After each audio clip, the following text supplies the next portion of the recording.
Olá, queridos, a graça e a paz do Senhor esteja com todos vocês. Vamos dar continuidade à nossa leitura bíblica, tá? No livro de Atos, capítulo 16. Timóteo segue Paulo e Silas. Paulo chegou às cidades de Derbe e Listra.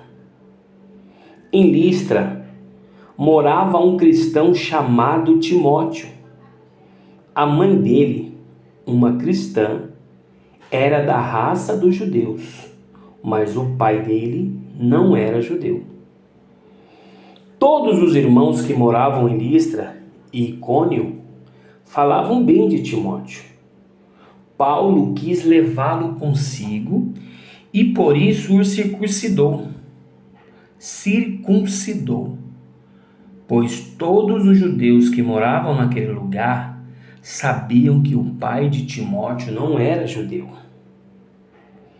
Nas cidades por onde passavam, eles diziam aos cristãos quais as decisões que tinham sido tomadas pelos apóstolos e pelos presbíteros da igreja de Jerusalém, e aconselhavam que eles obedecessem a essas decisões. Assim, as igrejas ficavam mais fortes na fé e o número de cristãos aumentava a cada dia mais. Como o Espírito Santo não deixou que anunciassem a palavra na província da Ásia, eles atravessaram a região da Frígia Galácia.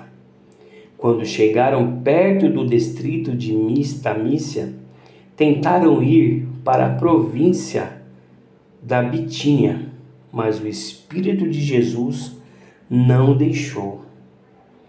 Então, atravessaram a Mícia e chegaram à cidade de Troade. Naquela noite, Paulo teve uma visão.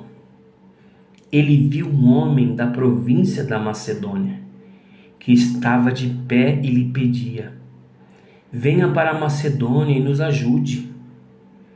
Logo depois dessa visão, nós resolvemos partir logo para a Macedônia, pois estávamos certos de que Deus nos havia chamado para anunciar o Evangelho ao povo dali.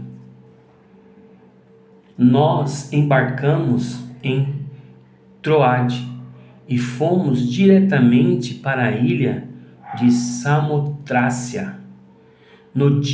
No dia seguinte, chegamos ao porto de Neápolis. Dali, fomos a Filipos, que é uma cidade do primeiro distrito da província da Macedônia, e também colônia romana, onde ficamos vários dias. No sábado, saímos da cidade e fomos para a beira do rio, pois pensávamos que ali devia haver um lugar de oração para os judeus. Sentamos e começamos a conversar com as mulheres que estavam reunidas lá. Uma daquelas mulheres que estavam nos ouvindo era Lídia, uma vendedora de púrpura da cidade de Tiatira. Ela adorava a Deus e o Senhor abriu a mente dela para que compreendesse o que Paulo dizia. Ela e as pessoas da sua casa foram batizadas. Depois Lídia nos convidou dizendo: venha ficar na minha casa, se é que vocês acham que de fato eu creio no Senhor. Assim ela nos convenceu a ficar na casa dela. Certo dia, quando estávamos indo para o lugar de oração, veio ao nosso encontro uma escrava. Essa moça estava dominada por um espírito mau que adivinhava o futuro, e os donos ganhavam muito dinheiro com a adivinhação que ela fazia. A moça começou a nos seguir gritando assim: estes homens são servos de Deus, servo do Deus Altíssimo, e anunciam como vocês podem ser salvos. Ela fazia isto muitos dias. Por fim, Paulo se aborreceu, virou-se para ela e ordenou ao espírito: pelo poder do nome de Jesus, eu mando que você saia desta moça. E no mesmo instante, o espírito saiu. Quando os donos da moça viram que não iam poder mais ganhar dinheiro com as desviações dela, agarraram Paulo e Silas e o arrastaram até a praça pública, diante das autoridades. Eles os apresentaram a essas autoridades romanas e disseram: estes homens são judeus e estão provocando desordem na nossa cidade. Então estão ensinando costumes que são contra a nossa lei. Nós que somos romanos não podemos aceitar esses costumes. Aí uma multidão se ajuntou para atacar Paulo e Silas. As autoridades mandaram que tirassem as roupas deles e os surrassem com varas. Depois de baterem muito neles, as autoridades jogaram os dois numa cadeia e deram ordem ao carcereiro para guardá-los com toda a segurança.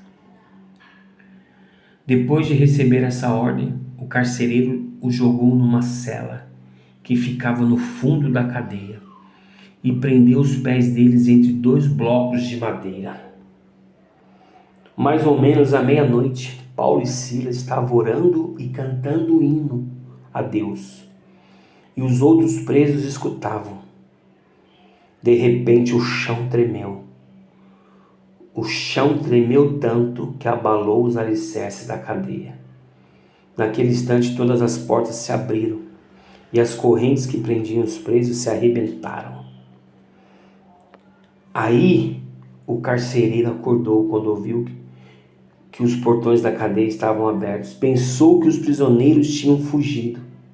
Então puxou a espada e ia se matar. Mas Paulo gritou bem alto: não faça isso. Todos nós estamos aqui. Aí o carcereiro pediu que lhe trouxesse uma luz. Então entrou depressa na cela e se ajoelhou tremendo aos pés de Paulo e Silas. Depois levou os dois para fora e perguntou: senhores, o que devo fazer para ser salvo? Eles responderam: creia no Senhor Jesus e você será salvo, você e as pessoas da sua casa. Então eles anunciaram a palavra do Senhor ao carcereiro e a todas as pessoas da casa dele. Naquela mesma hora da noite, o carcereiro começou a cuidar deles, lavando os ferimentos da surra que haviam levado. Logo depois, ele e todas as pessoas da sua casa foram batizados. Em seguida, ele levou Paulo e Silas para sua casa e lhe deu comida. O carcereiro e as pessoas da sua casa ficaram cheios de alegria, porque agora criam em Deus. Quando amanheceu, as autoridades romanas mandaram alguns policiais com a seguinte ordem para o carcereiro: solte esses homens. Então o carcereiro disse: as autoridades mandaram soltá-los, podem ir embora em paz.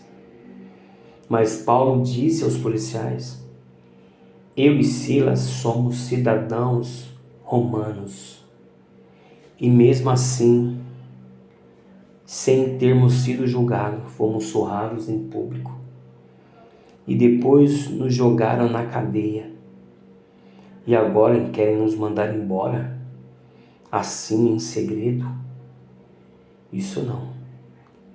Que as próprias autoridades romanas venham aqui e nos soltem. Os policiais foram contar às autoridades romanas o que Paulo tinha dito. Quando as autoridades romanas souberam que Paulo e Silas eram cidadãos romanos, ficaram com medo e foram lhe pedir desculpa. Então os tiraram da prisão e lhe pediram que fossem embora da cidade. Paulo e Silas saíram da cadeia e foram para a casa de Lídia. Ali encontraram-se com os irmãos, animaram e todos a todos e depois foram embora. Amém, gente? Esse é o capítulo 16. Que Deus venha abrir a nossa mente nessa leitura. Vamos aprender mais de Deus. Amém? Fique com Deus, até a próxima.